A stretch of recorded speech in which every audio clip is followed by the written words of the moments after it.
beyond mirrors, and now we're dressing up.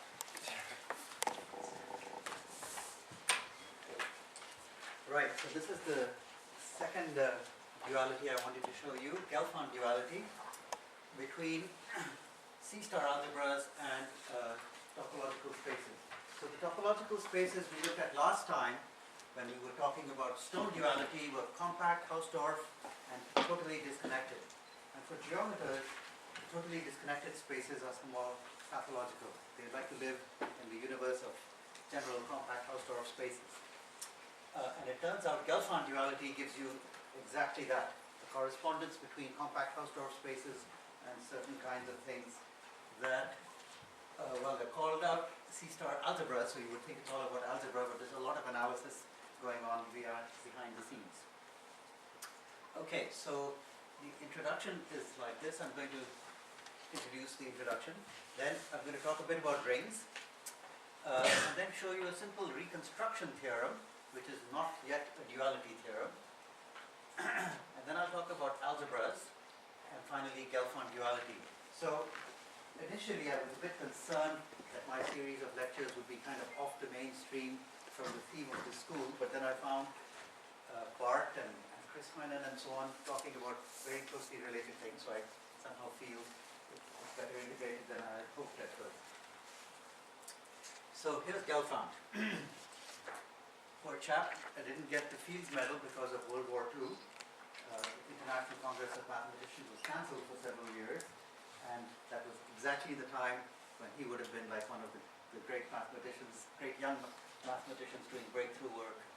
But anyway, we still admire him for all the tremendous things he did in functional analysis and algebra.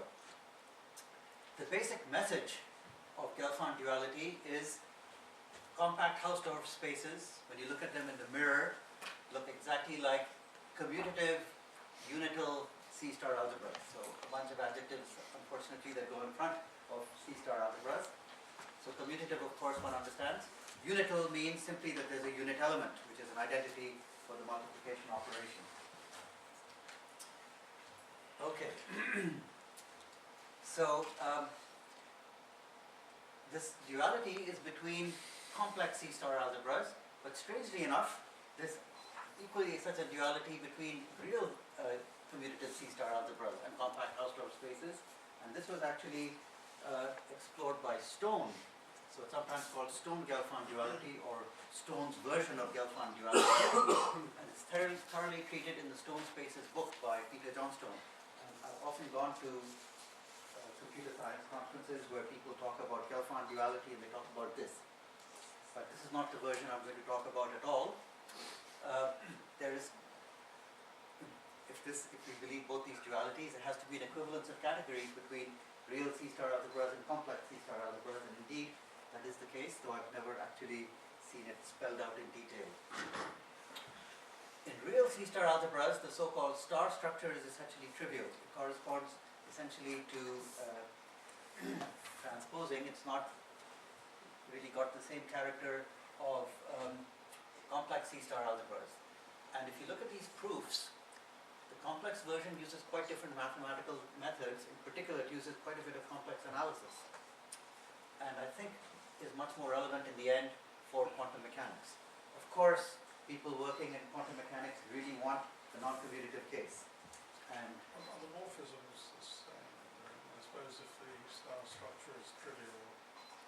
I think, well, it's not completely trivial, but there's no complex conjugation happening. And The morphisms are the same. the morphism is the same. I'm not sure. This is a very intriguing point. Not sure. So let me just say why this is here in a school for quantum mechanics. So in traditional treatments of quantum mechanics, the state space is a Hilbert space, and most quantities of interest are modeled by, well, they try to tell you it's bounded, but quite often the ones of interest are not. But anyway, let's pretend they are, modeled by bounded operators on the Hilbert space. And these indeed form a complex C-star algebra, where the star operation is your good old adjoint of operators. Now observables are self-adjoint, so you could say, hey, why don't we just work with these self-adjoint operators? Now, these unfortunately do not form a subalgebra of the C-star algebra of all bounded operators, simply because, well, they don't in the non-commutative case. For commutative, yes, but so if you want to view the observables and work with real C-star algebras, I think you lose some of the essential role played by the complex numbers in quantum mechanics. So in any case, I'm sticking with complex C-star algebras for this talk. Right, so let's get down to the mathematical part of the subject. Let's talk about rings. So rings we understand very well. We've now seen them in multiple previous talks, including a very nice exposition by Peter Selinger in the context of number theory. So rings abstract the algebraic structure of the integers. So a commutative unital ring is just a set with these two distinguished elements, 0 and 1, and two binary operations satisfying the usual conditions. We have an abelian group and a commutative monoid and the usual distributivity property. Very familiar things. So standard examples are the integers and then things that are also fields if you have division. Polynomials typically form commutative rings. And a non-example are matrices with entries in a ring. So these of course form a ring, but not a commutative ring, of course. Complex valued continuous functions from a compact Hausdorff space to, let's say, the complex numbers form a commutative unital ring with multiplication, pointwise multiplication. And this is the ring that will be of great interest to us. An important concept in ring theory, of course, is that of an ideal, which also showed up in Boolean algebras. So there we focused on the dual concept of filters. So if you take a fixed commutative ring, henceforth I will say all rings are unital unless I explicitly state otherwise. So an ideal has to be closed under the addition operation and absorbing with respect to multiplication. So typical examples in, let's say, arithmetic are all multiples of a fixed integer. So this is an example that Peter talked about at great length last time. And we typically write it like this. So this is the ideal of all multiples of, let's say, 9, for example. If you have such an ideal, you can define an equivalence relation on the ring simply by saying two things are equivalent if they differ by an element of the ideal. And now you can endow the set of equivalence classes with a ring structure. So you get the so-called quotient ring, which is also a commutative ring in this case. So if let's look at this particular ring, Z quotiented by multiples of 9.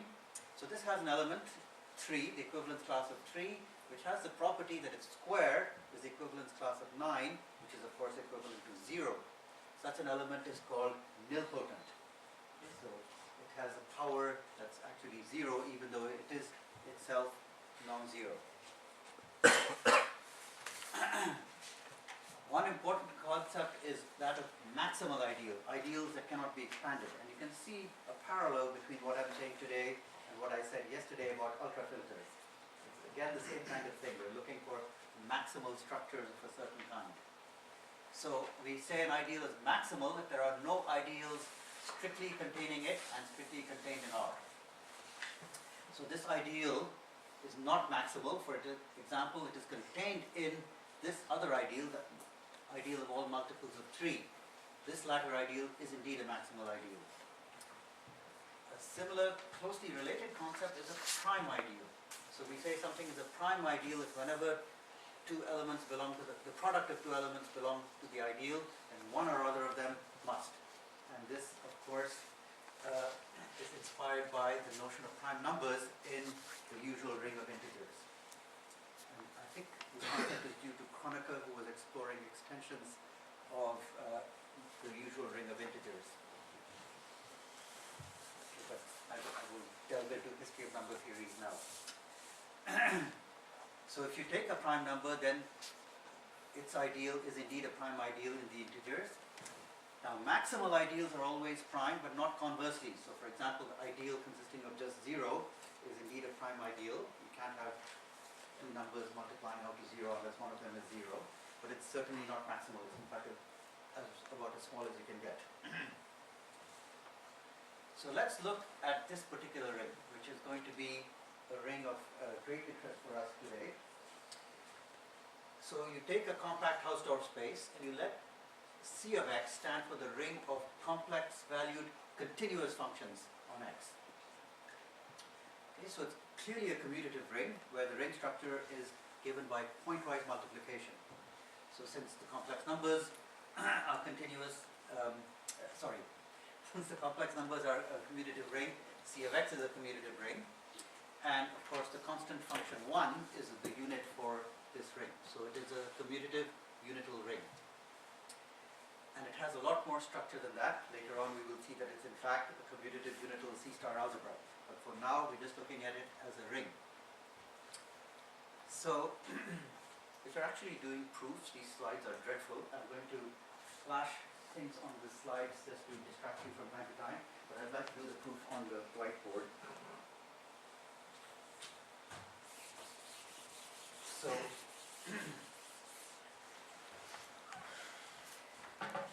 what is it I want to prove?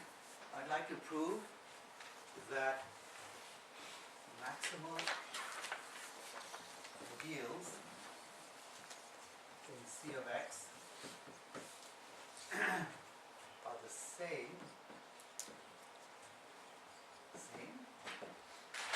as points of x. Okay?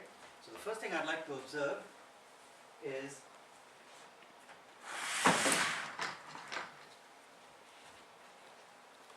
so let's look at this set of functions. Okay, so these are the set of functions that vanish at a particular point. So I fix a point x in my compact Hausdorff space, and I look at all the functions that vanish at that point. Of course, they may vanish at other points as well, some of them. Some of them may vanish only at x and nowhere else. But everything in this set m sub x has to vanish at this point x. So clearly this is an ideal, because if I multiply anything in the ring by something in here, well, that product is going to vanish at x. So it's going to end up being in the ring. It has that absorbing property of being an ideal. Clearly, if I add two things that vanish at x, well, then the sum is going to vanish at x. So it's an ideal. It's maximal. Why? So if I try to take some function g such that g of x is not 0, and then I try to enlarge my ideal so as to include this guy, well then, you see, I can find some function that doesn't vanish anywhere except at x, and then I can take this guy and contemplate this sum. Okay, so this is guaranteed to be everywhere strictly positive. And now, I'm not saying, so if in my expanded ideal I've got g and f, then this combination is in my ideal. And if this combination is in my ideal, and this is everywhere non-zero, then this thing is continuous.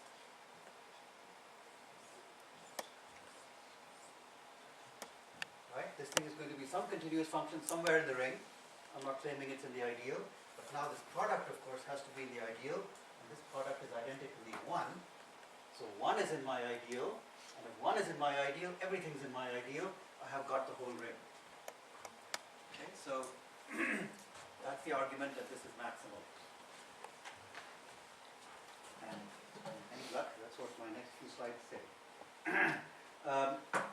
That's not what my next few slides say. Okay, so one thing to note about this particular ring, it's a commutative unital ring, but it has no non-trivial nilpotent elements. So remember that fact. All right. Okay. So this is the thing I've just proved, that m sub x is a maximal ideal. So what this gives me is a map from x into the collection of maximal ideals of C of x. Okay? Gives me a map gamma from x into this collection of maximal ideals, and that's the correspondence. For every point, I will construct this guy, and I've just argued that it is indeed a maximal ideal. Now, by Urysohn's lemma, this is actually injective, because if I have two distinct points, I'm going to have a function that vanishes at one of them and not at the other, and vice versa. So we're going to define different maximal ideals. Okay, so this function is certainly injective, but I'm actually now going to claim something stronger. It is surjective. So given a maximal ideal, this is a more interesting direction. So given a maximal ideal, you can find a point such that it is the maximal ideal of elements, functions that vanish at that point. So given M, maximal, there exists some point such that M is indeed M of X. Okay, so all the maximal ideals look like this, which means coded up in the algebraic structure of the ring is the space. So that's the beautiful part of this duality. So how do we prove this?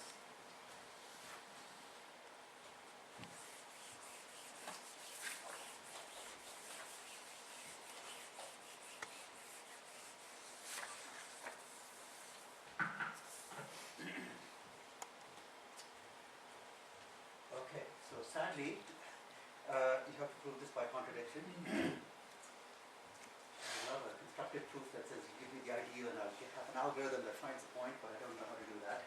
So I'll give a non-constructive proof. So assume false, i.e. this is not true, which means for every x, there exists some function in M such that f of x is not zero. So there's no point where all the functions in that ideal vanish, which is the same thing as saying for every point I can find some function that doesn't vanish there. Okay, now the important thing about this is that they're continuous functions, so there exists some open set around x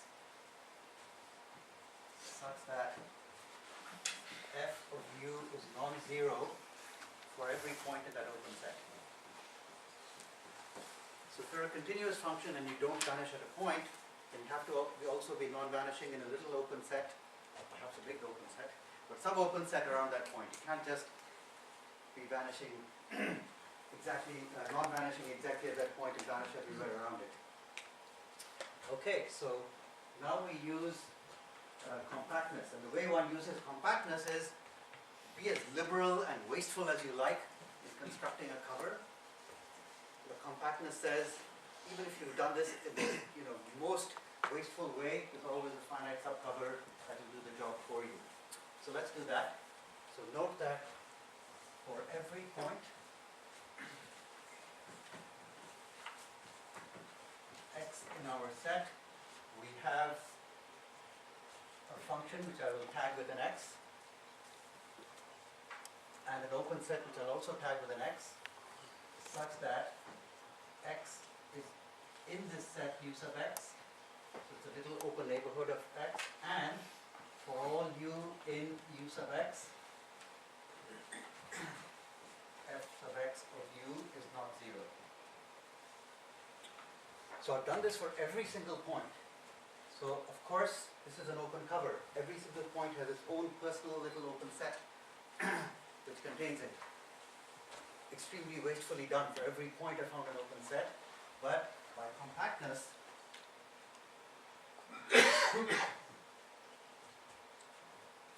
a finite collection of these u's covers x. So instead of using f sub x sub I, we have these functions f1 and associated open set u1.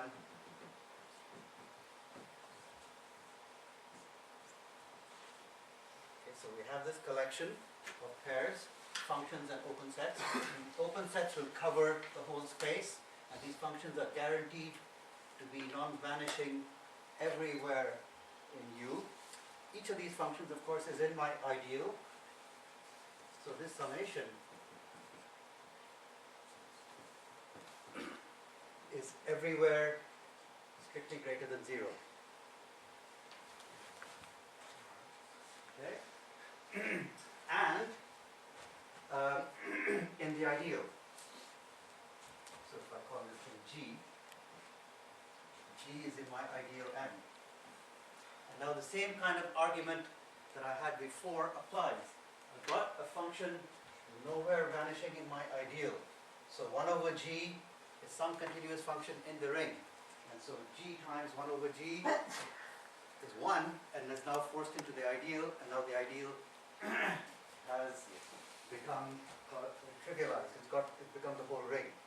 Okay, so if I have a non-trivial maximal ideal, something must have gone wrong, namely this. Alright, so indeed, there has to be a point at which all the functions of my ideal vanish.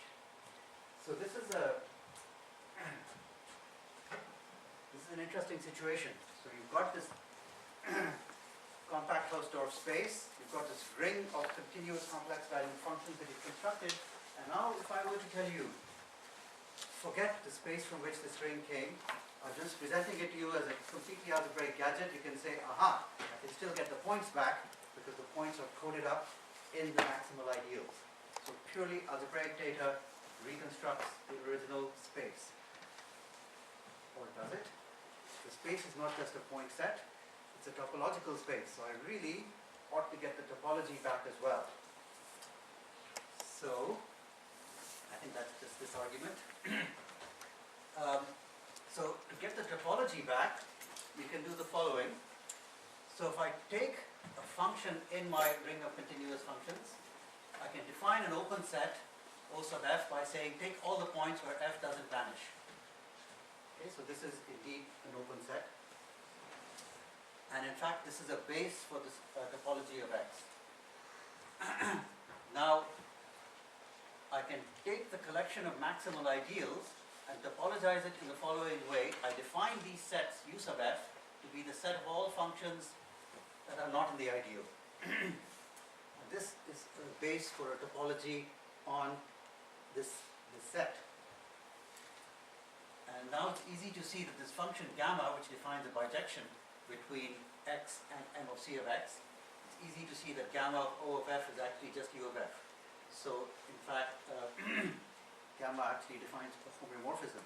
So, you're actually reconstructing just the topology, not just the point set, but also the topology of the space from the collection of maximal ideals using this particular topology.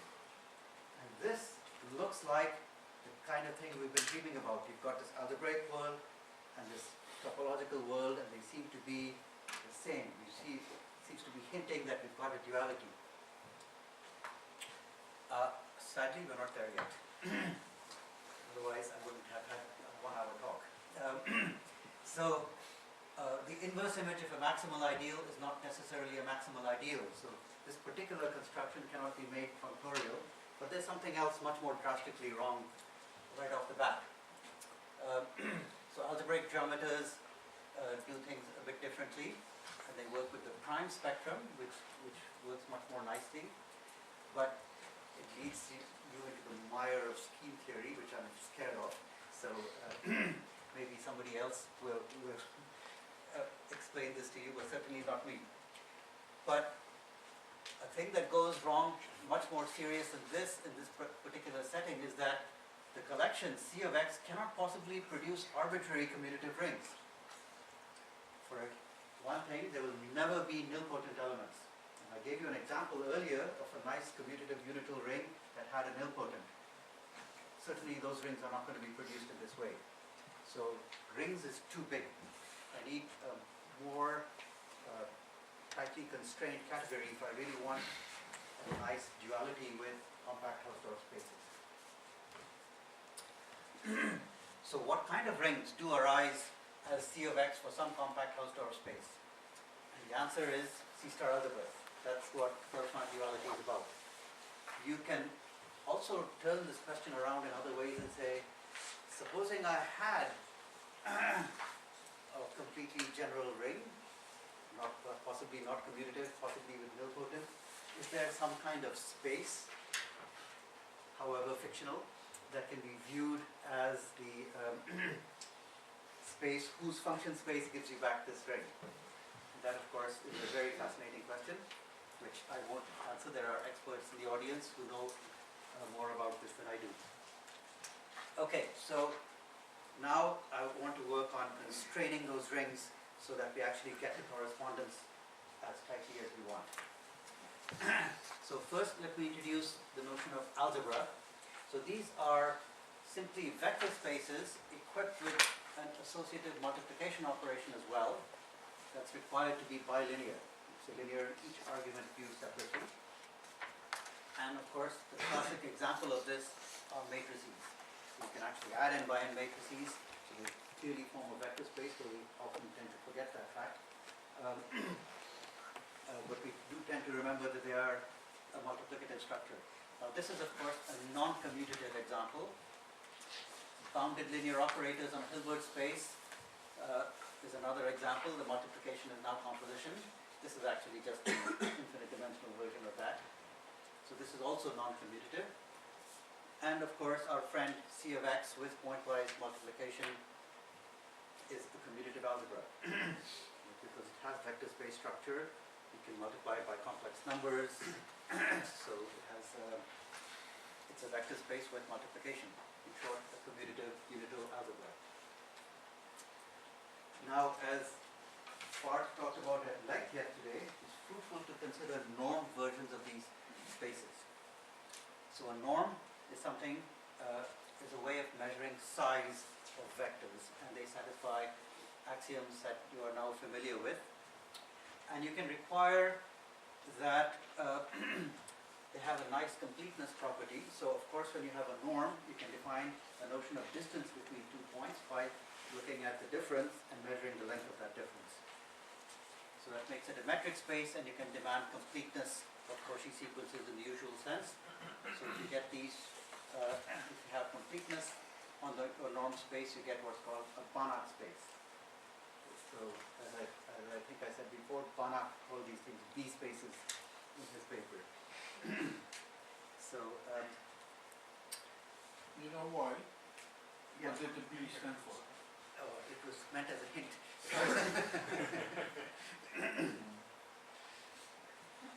He didn't want to call them generalized Hilbert spaces, did he? So I don't think Hilbert spaces had even been named at that point. yeah, probably not. That was a bit later by von Neumann. There is a story about Hilbert sitting in a talk given by von Neumann, all about Hilbert spaces, and he stuck his hand up and said, "What are these things you're talking about?"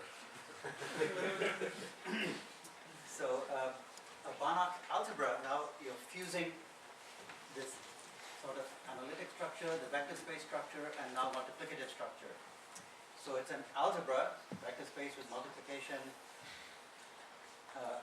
It's going to be normed, and it's going to be complete in that norm, and the only you can't just throw things, structures together. You do want some kind of coherent interaction between them. So the thing that we're going to require is that the multiplication is obeys this inequality with respect to the norm. And this is what makes the multiplication operation continuous with respect to the topology induced by that norm. Okay, so now we've got a Banach algebra. Right. It is easy to see because you can always ask Bart if you don't know. So examples of these Banach spaces are legion. So if you take any set whatsoever and you look at the set of bounded complex valued functions with pointwise operations and the soup norm, so that's why you want them to be bounded so that you can define soup sensibly, then you get a unital Banach algebra.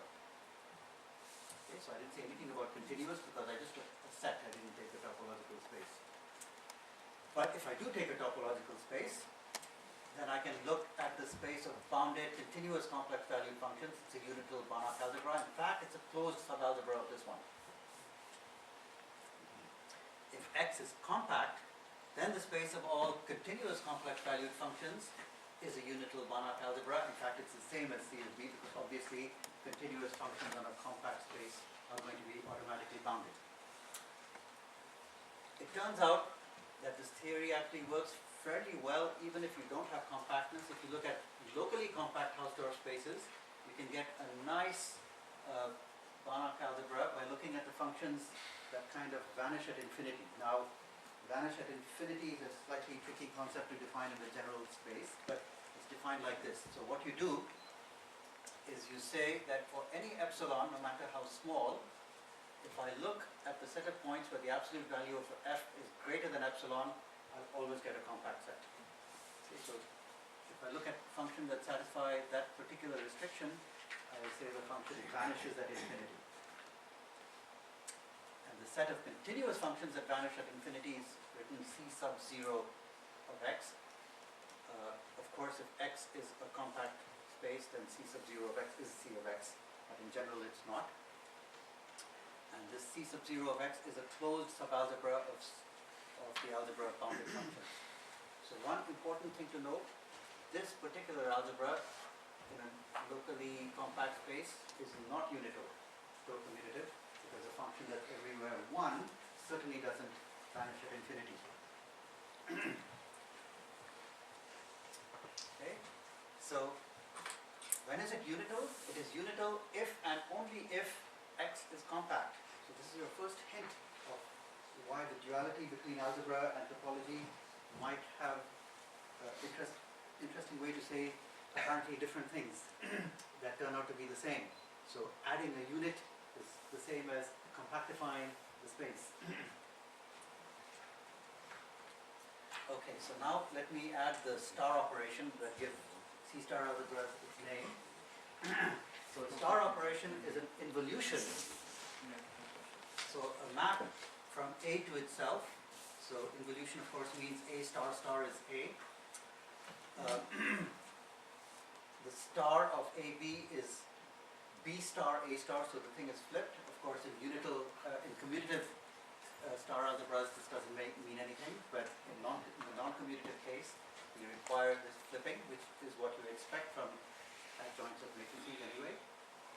And it's antilinear, so if I multiply A by a complex number alpha and then take its star, it will be the complex conjugate of alpha times A star. So an algebra with an involution is called a star algebra.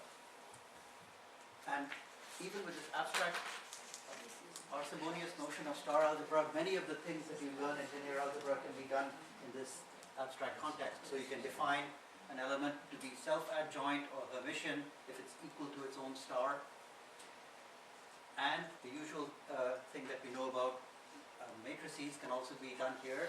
Any element in a star algebra can be written as a sum like that, where both B and C are Hermitian. So you have a Hermitian part and an anti-Hermitian part, and you can combine them to give you general elements. Again, we can define the analog of projections by saying you take a self-adjoint element, and if it's idempotent, you get a projection, and many of the properties of projections from the concrete setting work here. Again, we can define positivity. You note that elements of the form A star are always self-adjoint. We will call them positive elements. They define a cone and can induce an order structure on your space. Now, C star algebras are yet more restrictive. So a C star algebra is a Banach algebra with the involution satisfying this harmless looking identity called the C star identity. And this looks like, yeah, let's throw in one more little condition. It turns out to make a spectacular difference to the theory. So one thing that almost immediately follows from this is that the norm of A is equal to the norm of A star. The category of C star algebras is going to have a star homomorphisms maps preserving multiplication and the involution. So Barth is fond of another category which he calls PU for some strange reason. Positive unital. Not so strange. No, not so strange. Not so strange on this side of the Atlantic. But that phrase PU is used in America to mean something slightly extreme. So star homomorphisms, I'm going to require them to be preserving the multiplication. and the involution. Okay, so that's the category. They are automatically contracted. So if I have a star homomorphism, you can show this and hence automatically continuous. And indeed, if this is injective, then you can actually show that it's norm preserving. Now, C star algebras may or may not be unital, but if they are, the norm of the unit has to be 1. Fairly easy to see that. And here is where this harmless looking condition really comes out of the closet and reveals itself in its full glory. There is only one norm you can actually put on a C star algebra. And this is like a slightly funny statement. What exactly does that mean? So if you are given a star algebra, there is at most one way of endowing it with a norm satisfying the C star identity. So this actually makes the theory much more rigid than it would have been otherwise. Yeah? If your thing is unital, are you demanding dimorphisms preserve the unit? What Yes. is that one about? No, it's not. No, I don't think it's I don't think automatic. it's automatic. Yeah, so. Actually, I'm not.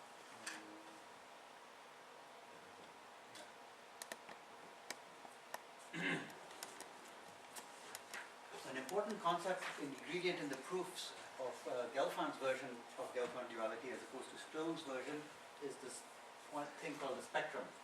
So if you fix a unital C star algebra with unit 1, an element is said to be invertible in the obvious situation, i.e. there's a thing that you can use to multiply it on either side and get back 1. And we will typically write A inverse in the usual way. We will write inv A for the set of invertible elements, and this forms a group. So now the spectrum of an element A is just a set of complex numbers such that a lambda minus A is not invertible. Okay, so this is generalizing the notion of eigenvalue. So, as I said, it generalizes the notion of eigenvalue. So this is typically how you define eigenvalue in ordinary finite dimensional linear algebra. So sigma of A in that case is just a set of eigenvalues of A. If you took this compact Hausdorff space that we are talking about so often, then the spectrum of an element, which is now a function, is just a range of F. Okay? So the notion of spectrum generalizes both the notion of the range of a function as well as the notion of eigenvalues of the matrix. What I do want to emphasize that if you look at operators on infinite dimensional spaces, the spectrum is not just a set of eigenvalues. In fact, you might not have any eigenvalues, and you will still have a spectrum. So here is a nice example. If I look at the space of square integrable functions on R, and I look at the bounded linear map that takes a function to this function, one can check that this particular transformation has no eigenvalues at all, but it does have a spectrum. Okay? So now I'm going to just tell you, without proof, some big hammers that are used to prove the theorem. So Gelfand showed that if you take a unital Banach algebra, then the spectrum is always non-empty for any element A. This proof uses some basic complex analysis, in particular Liouville's theorem. So more or less, immediate corollary of that is that if you take a Banach algebra, which happens to be a field, then the only thing it can be is the complex numbers. Okay? So this is a crucial fact. It's also a crucial ingredient in the Stone version of the proof of Gelfand duality. Now, The what? second version is the real version? Yeah. We want to explain that length in time. Now, what did we do when we were doing Stone duality? We said we have these ultra filters, and we can think of ultra filters as subsets of the Boolean algebra, but alternatively also in terms of homomorphisms into 2. So similarly here, we can think about these maximal ideals, but we can also think of them in terms of characters. So a character on a commutative algebra is a non-zero homomorphism from your algebra into the complex numbers. and I'm going to write omega A for the set of characters of A. And we have a basic proposition that links these things. If you take a commutative unital Banach algebra, I'll abbreviate this to Cuba, the map from tau to the kernel of tau, the set of points at which tau vanishes, gives you a bijection between omega of A and the set of maximal ideals of the Banach algebra. And you can also show this fairly readily. If you look at a particular element and you want to know what its spectrum is, look at all the characters and look at the value that they assign to A. So that set of complex numbers you get is actually exactly the spectrum. We want to topologize the space of characters. So you choose, so here's a general strategy for making a topological space. You've got a set, you've got a topological space, and some bunch of functions turns out to play a crucial role. So what you do is you say, the relevant topology on my original so far untopologized set X is precisely the weakest topology, that means fewest open sets, that makes all those functions continuous. So this is sometimes called sigma xf, where X is your set, F is the set of functions that you've deemed important, and sigma xf now is the weakest topology that makes all these things in F continuous. This, of course, I think is a fairly standard notation. So we're going to define a topology called the Gelfand topology. It's the weakest topology that makes all these maps from omega A to C continuous. So what are all these maps? Our friends, the evaluation maps. The same kind of thing that happened in stone duality, the same kind of thing that happened with vector spaces when we were looking at the correspondence between V and V star star. So you're going to map an element of this character space, and how are you going to do it? You're going to say, I'll evaluate it on tau by making tau evaluate itself on A. Okay, so this is a very natural family of maps, and I'm going to say, I want to topologize this space in such a way that all of these maps become continuous in a minimal way. Fewest open sets required to do the job. Of course, if I make everything open, everything is continuous. So it makes sense to ask for the weakest topology. Okay, so the Gelfand topology is the weakest topology that makes all these maps continuous. So now here are some not quite so easy theorems. So if I take a commutative unital Banach algebra, and I look at omega of A, I will get a compact Hausdorff space, and conversely. So if A is a commutative unital Banach algebra, if and only if the corresponding character space with that particular topology is a compact Hausdorff space. If you start out with something that's not unital, then this space is only locally compact, not compact. And beautifully, it turns out that the algebraic process of adding a unit formally is exactly the counterpart of doing the so-called one-point compactification of the underlying space. Here is a nice algebra topology correspondence that you get by looking in the mirror. Everything can be made functorial in the evident way. So omega as a functor is just as in the stone case. You have a homomorphism of these Banach algebras. You want to get a map from omega B to omega A in the contrar direction. The obvious thing you can do is compose, because we view these characters as explicitly as functions. To make C as a functor is also just a simple composition. Okay, so you have to check that it's a Banach algebra map, but that can be done fairly readily. So now it's not just a correspondence between the structures, but also functors going in both directions.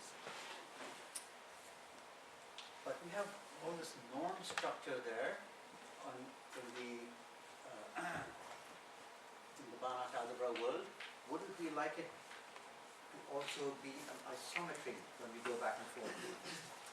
And you don't get that if you just have Banach algebras. You can prove that if I take a Banach algebra, look at the space, and come back, I'll get a norm decreasing map.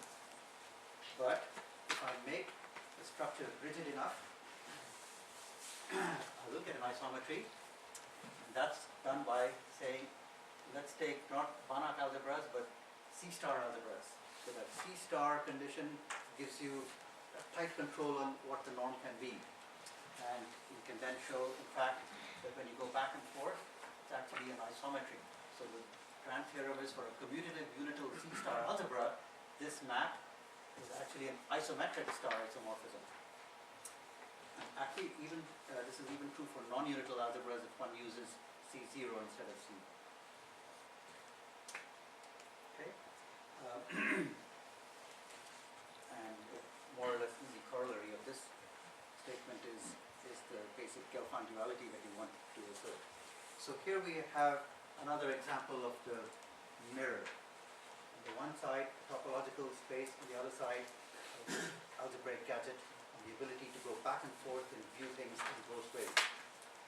It would be really nice to have this theory for the non-commutative case as well. And it's not that we don't. We have a number of competing versions of this. It remains to be seen which one is the most fruitful. Nadish has an exciting project that he's working on developing non-commutative Gelfand duality. Okay, thanks. I'll stop here.